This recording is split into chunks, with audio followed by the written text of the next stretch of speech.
उनका बीजेपी ने इस्तेमाल किया, ठीक है, चाहे अपर्णा यादव हो। अब तो मामला कोर्ट में जाएगा, अपर्णा जीतेंगे, उनके पति जीतेंगे।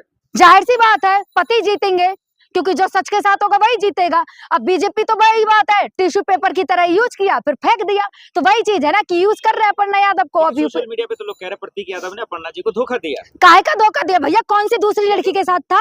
कोई दूसरी लड़की के साथ था क्या, या किसी और के साथ घूम रहा था? नहीं घूम रहा था ना, क्योंकि वो मुलायम जी की छोटी बहू थी, उसके बावजूद इस तरह का ऐलान, तलाक करने का ऐलान। अरे भैया मुलायम जी की छोटी बहू थी ना, तो बीजेपी में नहीं जाती, सपा में रहती, अपने जो परिवार की जो नींव है ना उसको आगे बढ़ाती।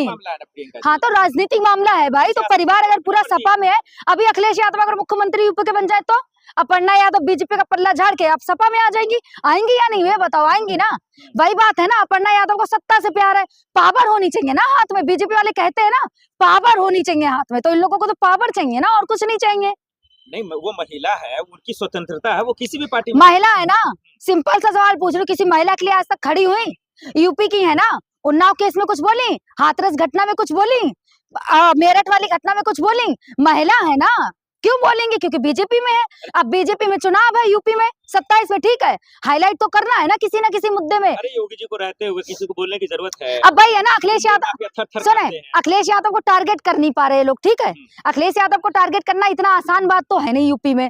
अब ये लोग सोच रहे हैं कि अखिलेश यादव के भाई का नाम बदनाम करके टारगेट कर ले। क्यों? क्योंकि भाई का नाम बदनाम होगा तो बड़ा भाई ऑलरेडी बदनाम हो जाएगा, क्योंकि अखिलेश यादव पार्टी में है। और अपर्णा का नाम बदनाम नहीं हो रहा? कहाँ हो रहा है बदनाम? बीजेपी में तो सभी एक से एक बढ़ के हैं। कौन नहीं है? एक स्मृति ईरानी, एक कंगना रनावत, एक कौन है? कौन है ये बताओ पहले। गलत क्या बोलती है? मोदी जी के लिए तो बोलती है। हाँ मोदी जी के लिए क्या बोलती है? अच्छा फूल दे रही थी, और क्या कभी कभी तो मैं तो ये कहूंगी कंगना रनावत खुद भूल जाती है कि भैया मोदी जी उन्हीं की पार्टी से हैं, प्रधानमंत्री हैं, और क्या बोल देती हैं बेतुकी बातें। और बीजेपी में जितनी महिलाएं हैं ना, कोई एक महिला किसी एक बेटी के लिए आज तक नहीं बोली। मैं तो ये कहूंगी बीजेपी से सारी महिलाओं को ना रिजाइन दे देना चाहिए। एक भी महिला नहीं बोली है? कौन बोला ये बताओ? अपर्णा यादव बोली? नहीं बोली ना।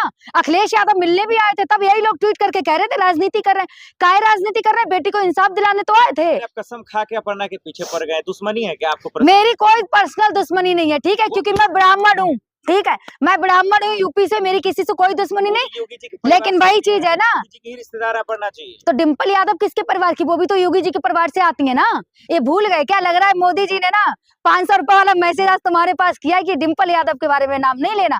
क्यों? क्योंकि वो भी योगी जी के परिवार से। अपर्णा यादव अगर योगी जी के परिवार से है ना, तो डिम्पल भी योगी जी के परिवार से। अच्छा, मैं तो ये कहूंगी डिम्पल जब मस्जिद में जाती है, मीटिंग करती है, तब तो उनके कैरेक्टर पे आपको सवाल नहीं उठता है। हाँ। मुसलमानों के लिए तो ठीक जाती है वो। हाँ। डिम्पल भी तो गई थी। अरे तो डिम्पल यादव मंदिर नहीं जाती, मंदिर नहीं जाती डिम्पल यादव। डिम्पल यादव हर जगह जाती है। क्यों? क्योंकि पार्टी में है, ठीक है। और ये अपर्णा यादव मस्जिद गई है आज तक? कभी देखा आपने मस्जिद में अपर्णा यादव को? देखा? वही चीज है ना, अब 27 में चुनाव है, इनका मुद्दा क्या हो? अखिलेश यादव को बदनाम करने के लिए तो सोच रहे भाई को टारगेट करो, अखिलेश यादव, डिम्पल यादव सब बदनाम हो जाए। जैसे पिछली बार इन लोगों ने चाचा को बदनाम कर दिया था उनके, अब इस बार अखिलेश यादव को बदनाम करने की प्लानिंग कर रहे हैं। या राजनीतिक लड़ाई है? राजनीतिक लड़ाई है भाई, पारिवारिक कोई लड़ाई नहीं है। अभी देखना कुछ दिन बाद अपर्णा यादव का खुद ही बयान आएगा कि गलती से हो गया, हमारा मिस्टेक हो गई और कुछ नहीं हुआ।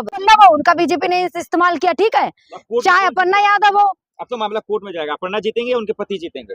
जाहिर सी बात है पति जीतेंगे, क्योंकि जो सच के साथ होगा वही जीतेगा। अब बीजेपी तो वही बात है, टिश्यू पेपर की तरह यूज किया फिर फेंक दिया, तो वही चीज है ना कि यूज कर रहे हैं अपर्णा यादव को। अब सोशल मीडिया पे तो लोग कह रहे हैं प्रतीक यादव ने अपर्णा जी को धोखा दिया। काहे का धोखा दिया भैया? कौन सी दूसरी लड़की के साथ था? कोई दूसरी लड़की के साथ था क्या, या किसी और के साथ घूम रहा था? नहीं घूम रहा था ना, क्योंकि वो मुलायम जी की छोटी बहू थी, उसके बावजूद इस तरह का ऐलान, तलाक करने का ऐलान। अरे भैया मुलायम जी की छोटी बहू थी ना, तो बीजेपी में नहीं जाती, सपा में रहती, अपने जो परिवार की जो नींव है ना उसको आगे बढ़ाती। हाँ तो राजनीतिक मामला है भाई, तो परिवार अगर पूरा सपा में है, अभी अखिलेश यादव अगर मुख्यमंत्री यूपी के बन जाए तो अपर्णा यादव बीजेपी का पल्ला झाड़ के अब सपा में आ जाएंगी, आएंगी या नहीं, वे बताओ आएंगी ना? वही बात है ना, अपर्णा यादव को सत्ता से प्यार है, पावर होनी चाहिए ना हाथ में। बीजेपी वाले कहते हैं ना पावर होनी चाहिए हाथ में, तो इन लोगों को तो पावर चाहिए ना, और कुछ नहीं चाहिए। नहीं, वो महिला है, उनकी स्वतंत्रता है, वो किसी भी पार्टी महिला है ना। सिंपल सा सवाल पूछ रही हूँ, किसी महिला के लिए आज तक खड़ी हुई? यूपी की है ना, उन्नाव केस में कुछ बोली, हाथरस घटना में कुछ बोली, मेरठ वाली घटना में कुछ बोली? महिला है ना, क्यों बोलेंगे? क्योंकि बीजेपी में है। अब बीजेपी में चुनाव है यूपी में 27 में, ठीक है, हाईलाइट तो करना है ना किसी ना किसी मुद्दे में। अरे योगी जी को रहते हुए किसी को बोलने की जरूरत है? अब भाई है ना अखिलेश यादव, आप थर-थर सुने, काँपते हैं। अखिलेश यादव को टारगेट कर नहीं पा रहे हैं लोग, ठीक है, अखिलेश यादव को टारगेट करना इतना आसान बात तो है नहीं यूपी में।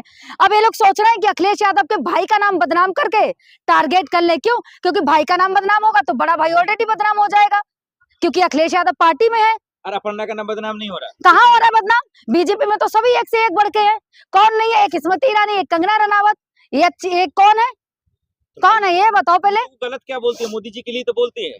हाँ, मोदी जी के लिए क्या बोलती है? अच्छा, फूल दे रही थी और क्या, कभी कभी तो मैं तो ये कहूंगी कंगना रनावत खुद भूल जाती है कि भैया मोदी जी उन्हीं की पार्टी से हैं, प्रधानमंत्री हैं, और क्या बोल देती हैं बेतुकी बातें। और बीजेपी में जितनी महिलाएं हैं ना, कोई एक महिला किसी एक बेटी के लिए आज तक नहीं बोली। मैं तो ये कहूंगी बीजेपी से सारी महिलाओं को ना रिजाइन दे देना चाहिए। एक भी महिला नहीं बोली है? कौन बोला ये बताओ? अपर्णा यादव बोली? नहीं बोली ना। अखिलेश यादव मिलने भी आए थे, तब यही लोग ट्वीट करके कह रहे थे राजनीति कर रहे हैं। काहे राजनीति कर रहे हैं? बेटी को इंसाफ दिलाने तो आए थे। आप कसम खा के अपर्णा के पीछे पड़ गए, दुश्मनी है क्या आपको? मेरी कोई पर्सनल दुश्मनी नहीं है, ठीक है, क्योंकि मैं ब्राह्मण हूँ, ठीक है, मैं ब्राह्मण हूँ, यूपी से, मेरी किसी से कोई दुश्मनी नहीं। योगी जी के परिवार लेकिन से वही आती चीज है ना, योगी जी की रिश्तेदार अपर्णा जी। तो डिम्पल यादव किसके परिवार की? वो भी तो योगी जी के परिवार से आती है ना। ये भूल गए क्या? लग रहा है मोदी जी ने ना 500 रुपए वाला मैसेज आज तुम्हारे पास किया है कि डिम्पल यादव के बारे में नाम नहीं लेना। क्यों? क्योंकि वो भी योगी जी के परिवार से। अपर्णा यादव अगर योगी जी के परिवार से है ना, तो डिम्पल भी योगी जी के परिवार से। अच्छा, मैं तो ये कहूंगी, डिम्पल जब मस्जिद में जाती है, मीटिंग करती है, तब तो उनके कैरेक्टर पे आपको सवाल नहीं उठता है? हाँ, मुसलमानों के लिए तो ठीक जाती है वो। हाँ। डिम्पल भी तो गई थी अरे मस्जिद तो में। डिम्पल यादव मंदिर नहीं जाती, मंदिर नहीं जाती डिम्पल यादव हर जगह जाती हैं। क्यों? क्योंकि पार्टी में है, ठीक है। और ये अपर्णा यादव मस्जिद गई है आज तक? कभी देखा आपने मस्जिद में अपर्णा यादव को? देखा? वही चीज है ना, अब 27 में चुनाव है, इनका मुद्दा क्या हो अखिलेश यादव को बदनाम करने के लिए, तो सोच रहे भाई को टारगेट करो, अखिलेश यादव, डिम्पल यादव सब बदनाम हो जाए। जैसे पिछली बार इन लोगों ने चाचा को बदनाम कर दिया था उनके, अब इस बार अखिलेश यादव को बदनाम करने की प्लानिंग कर रहे हैं। लड़ाई है या राजनीतिक लड़ाई है? राजनीतिक लड़ाई है भाई, पारिवारिक कोई लड़ाई नहीं है। अभी देखना कुछ दिन बाद अपर्णा यादव का खुद ही बयान आएगा कि गलती से हो गया, हमारा मिस्टेक हो गई और कुछ नहीं हुआ।